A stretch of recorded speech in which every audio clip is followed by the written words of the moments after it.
Welcome back guys. So ఇప్పుడు మనం SA 705 చూద్దాం. Modifications to opinion independent auditor's report. So అసలు మోడిఫికేషన్ అనేది ఎందుకని అరైజ్ అవుతుంది?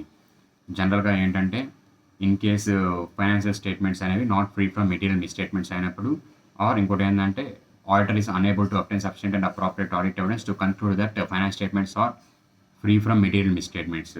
సో ఈ రెండు కేసు వల్ల మనకి ఏమవుతుందంటే ఈ మోడిఫికేషన్ అనేది అరైజ్ అవుతుంది. సో ఇది బేసిక్ అనమాట. అసలు మోడిఫికేషన్ ఎందుకు వస్తుందని చెప్పి. So modification to the auditor's opinion based on what factors auditor's ఒపీనియన్లో మోడిఫికేషన్ అనేది జరుగుతుంది చూద్దాం. Decision regarding which type of modified opinion is appropriate depends on a opinion అనేది అప్రాప్రియేట్ అని తెలుసుకోండి ఎలాగా. Nature of matter giving rise to the modification and auditor's judgment about pervasiveness of effects of matters on the financial statements.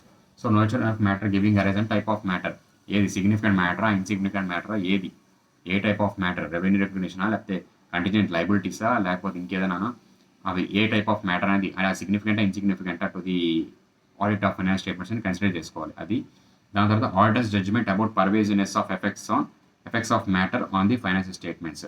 So pervasiveness అనేది simple మీనింగ్లో చెప్పుకోవాలంటే severity అనేది చెప్పుకోవచ్చు అనమాట.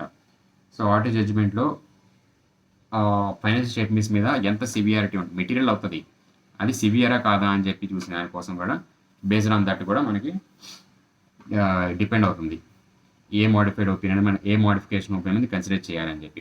సో ఇక్కడ పర్వేజినెస్ కూడా మనకి ఆడిట్లో ఎక్స్ప్లెనేషన్ ఉంది. ఆ పర్వేజివ్ అంటే మేము చూద్దాం.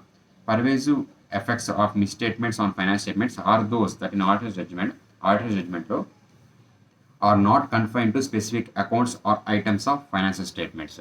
సో ఇదేంటంటే ఈ మిస్టేట్మెంట్ జరిగింది, బట్ అదేంటంటే ఒక స్పెసిఫిక్ అకౌంట్ కానీ ఐటమ్ కానీ సంబంధించింది కాదు, మల్టిపుల్ అకౌంట్స్ అనేవి ఎఫెక్ట్ అయినాయి. సో దీనివల్ల ఏమవుతుందంటే పర్వేజ్ అవుతుంది. సో దీనికి ఎగ్జాంపుల్ కనుక తీసుకుంటే రెవెన్యూ రికగ్నిషన్లో అండ్ ఎక్స్పెన్స్ రిలేటెడ్లో రెండింటిలో ఎర్రర్ అనేది జరిగింది. సో దానివల్ల ఏమవుతుంది, మల్టిపుల్ అకౌంట్స్ అనేవి ఎఫెక్ట్ అవుతున్నాయి. దీనివల్ల ఏమవుతుందంటే పర్వేజివ్ అవుతుంది ఇది. సో ఈ ఎగ్జాంపుల్ మీరు నోట్ చేసుకుంటే ఇది పర్వేజివ్ కాదా అని చెప్పి, is not confined to a single separate element or item of financial statement అన్నప్పుడు ఏంటంటే ఒక ఎలిమెంటే కాదు మల్టిపుల్ అకౌంట్స్ అనేవి ఎఫెక్ట్ అవుతున్నాయి. సో అందువల్ల ఇది పర్వేజివ్ అవుతుంది.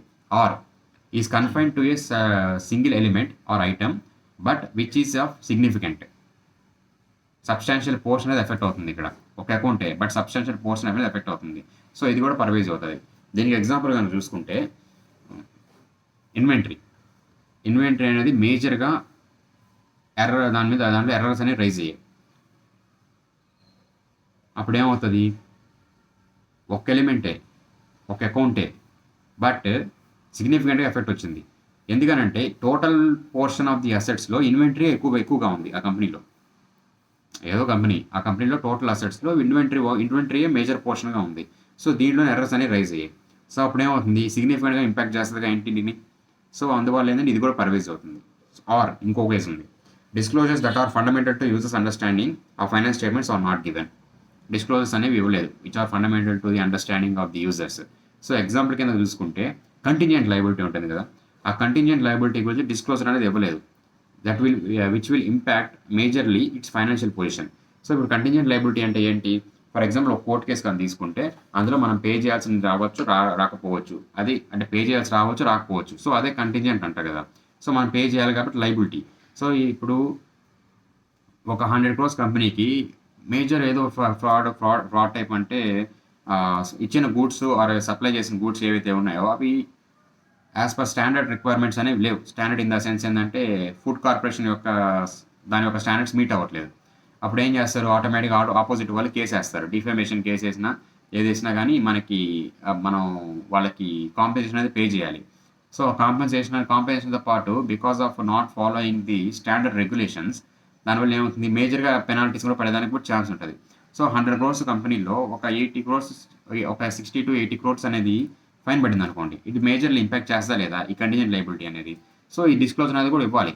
So it will impact even single disclosure అయినా కానీ it will impact thoroughly throughout the finance statements అనేది ఇంపాక్ట్ చేస్తుంది.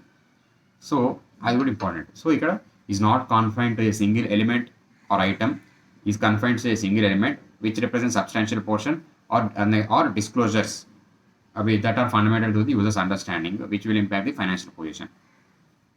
అది పర్వేజివ్ అంటారు. సో ఈ బేస్డ్ ఆన్ దీస్ మనం ఏంటంటే కన్సిడర్ చేసుకోవాలి which type of modification opinion అనేది మనం కన్సిడర్ చేయాలని చెప్పి.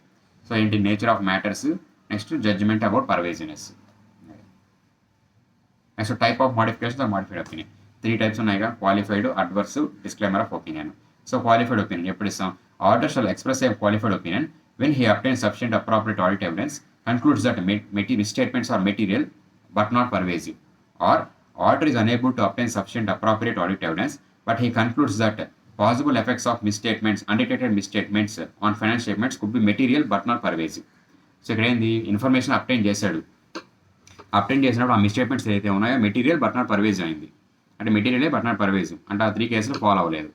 ఆర్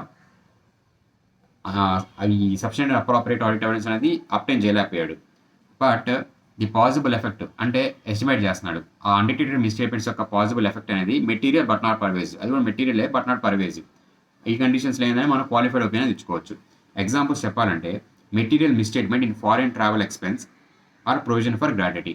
ఇదేంటే మెటీరియల్ మిస్టేట్మెంటే, బట్ ఇది మనం చూసుకుంటే it is not confined to a single element. ఇదేంటి సింగిల్ ఎలిమెంట్గా ఉందిగా. తర్వాత it is confined single element but represent substantial portion. Foreign travel expense అనేది మన సబ్స్టాన్షియల్ పోర్షన్గా రిప్రజెంట్ చేస్తుందా? చేయదు. దాని తర్వాత డిస్క్లోజర్స్ దట్ ఆర్ ఫండమెంటల్, ఇది డిస్క్లోజర్స్ ఇవ్వాల్సిన అవసరం ఉందా? విచ్ ఈస్ ఇమ్మెటీరియల్, ఇన్సిగ్నిఫికెంట్, అవసరం లేదుగా. సో ఇలాంటి కండిషన్లో ఏమి ఇవ్వాలి? క్వాలిఫైడ్ ఒపీనియన్ ఇవ్వాలి. నెక్స్ట్ ఇంకో చూద్దాం, adverse opinion. Auditor shall express an adverse opinion when he obtains sufficient and appropriate audit evidence, but he concludes that misstatements are material and pervasive.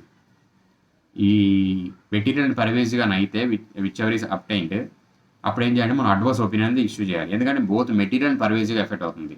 So దీనికి ఎగ్జాంపుల్ కనుక చూసుకుంటే non consolidation subsidiary or consolidate financial statements not prepared even after applicability. So applicable అయిన తర్వాత కూడా prepare చేయట్లేదు అంటే ఏంటి, ఇక్కడ మనం ఇన్ఫర్మేషన్ అప్డేట్ చేస్తున్నాం, బట్ ఇది which is material but also pervasive. So దానివల్ల ఏమవుతుంది, అడ్వర్స్ ఇంపాక్ట్ ఇవ్వాలి. ఇంకోటి ఉంది, non disclosure of material uncertainty related going concern. అసలు గోయింగ్ కన్సర్న్ అనేది మేజర్గా ఎఫెక్ట్ చేస్తుంది బిజినెస్ని. ఏంది, ఇన్ కేసు గోయింగ్ కన్సర్న్ అనేది కానీ ఫెయిల్ అయిందంటే అక్కడ ఏమవుతుంది, ఫైనాన్షియల్ స్టేట్మెంట్స్ అనేవి లిక్విడిటీ బేస్లో ప్రిపేర్ చేయాలి. ఇక్కడ వీడు ఏమంటున్నాడు, డిస్క్లోజర్ అనేది ఇవ్వట్లేదు అసలు మెటీరియల్ అన్సర్టనిటీకి సంబంధించింది. సో అప్పుడు అడ్వర్స్ ఒపీనియన్ ఎఫెక్ట్ అవుతుంది, which is material and pervasive కాబట్టి. Next disclaimer of opinion. Disclaimer of opinion ఏంటంటే auditor shall disclose a disclaimer of opinion if he is unable to obtain sufficient appropriate audit evidence but he concludes that the possible effects of undetected misstatements are material and pervasive. మామూలుగా ఈ information obtain చేయలేకపోతున్నాడు, but possible effect ఏం consider చేస్తున్నాడు అంటే material and pervasive అంటున్నాడు. So అప్పుడేమవుతుంది, disclaimer of opinion ఇవ్వాలి. So దానికి ఎగ్జాంపుల్ ఏంటంటే unable to obtain audit evidence about investment that represent substantial portion of entity's net assets. Net అసెట్స్లో సబ్స్టాన్షియల్ పోర్షన్ ఇన్వెస్ట్మెంట్సే ఉంది. సో దాన్ని మనం ట్రేస్ చేయలేకపోతున్నాం. సో దీనివల్ల ఏంటంటే మనం ఆ సఫిషియెంట్ అప్రోప్రియేట్ ఆడిట్ ఎవిడెన్స్ మనం అప్టైన్ చేయలేకపోతున్నాం. సో అందువల్ల ఏమవుతుంది, ఇటు మెటీరియల్ పర్వేజివ్ కాబట్టి డిస్క్లైమర్ ఆఫ్ ఒపీనియన్ అనేది ఇష్యూ చేస్తాం. సో ఇవి types of opinions. Next inability to obtain sufficient appropriate audit evidence. ఏ కేసుల వల్ల మనం ఈ సఫిషియెంట్ అప్రోప్రియేట్ ఆడిట్ ఎవిడెన్స్ అనేది అప్టైన్ చేయలేకపోతున్నాం. సో ఇక్కడ మనకి 3 కేసెస్ ఉంటాయి. Auditor's inability to obtain sufficient appropriate audit evidence may arise from circumstances beyond the control of entity. So ఇది ఎవరి చేతిలో లేదు, మన చేతిలో లేదు, ఎంటిటీ చేతిలో కూడా లేదు. ఏంటంటే account records destroyed or seized. మనం ఇప్పుడు అకౌంట్స్ వెరిఫై చేయాలి, బట్ ఆ డాక్యుమెంట్స్ అని ఏంటంటే ఐటీ రేట్ జరిగింది, తీసుకెళ్ళిపోయారు, ఆర్ ఒక ఫైర్ యాక్సిడెంట్ జరిగింది, ఆ ఫైర్లో మొత్తం డిస్ట్రాయ్ అయిపోయినాయి.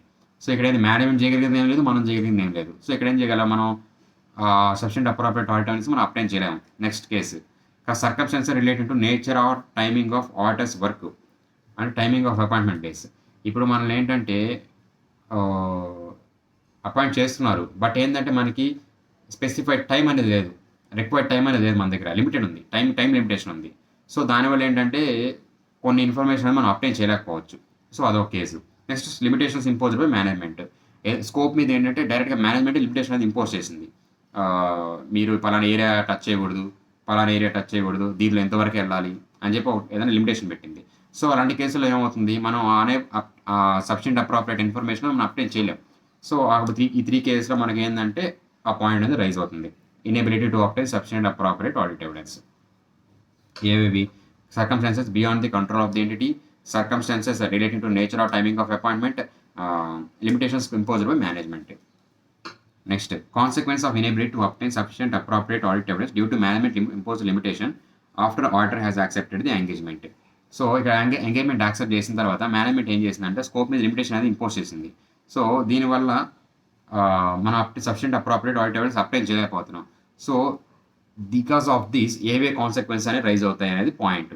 సో ఇక్కడ చూసుకుంటే ఫస్ట్ మేనేజ్మెంట్ రిక్వెస్ట్ చేసుకోవాలి ఏంటి, సరే ఇలాగ లిమిటేషన్ అనేది తీసేసేయండి, బికాస్ ఆఫ్ దిస్ మేము sufficient appropriate audit evidence apply చేయలేకపోతున్నాం అని చెప్పి.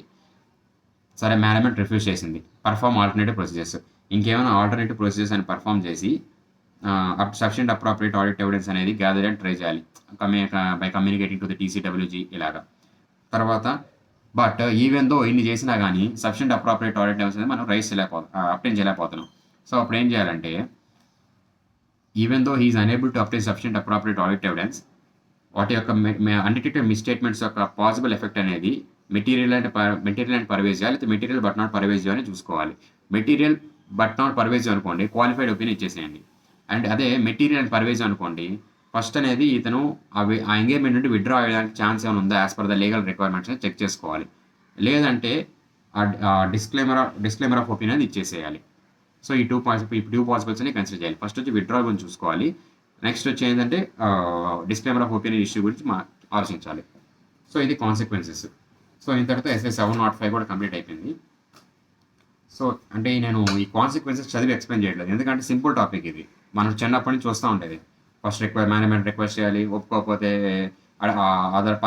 ఆల్టర్నేటివ్ ప్రొసీజర్ పర్ఫామ్ చేయాలి, అప్పటికి కుదరకపోతే మెటీరియల్ బట్ నాట్ పర్వేజివ్ చూసుకోవాలా, మెటీరియల్ పర్వేజివ్ చూసుకోవాలా, విత్డ్రా ఫ్రమ్ ఎంగేజ్మెంట్, ఇదంతా కామన్ పాయింట్స్ కూడా నేను ఎక్స్ప్లెయిన్ చేయట్లేదు. సో ఇదనమాట. ఇక్కడ modification to the auditor's opinion, pervasiveness అనేది ఇంపార్టెంట్. దాని తర్వాత ఏంటంటే nature of inability to obtain sufficient appropriate audit evidence గురించి ఉంది కదా, ఆ సర్కమ్స్టాన్సెస్ ఉన్నాయి కదా, ఆ సర్కమ్స్టాన్సెస్ ఇంపార్టెంట్.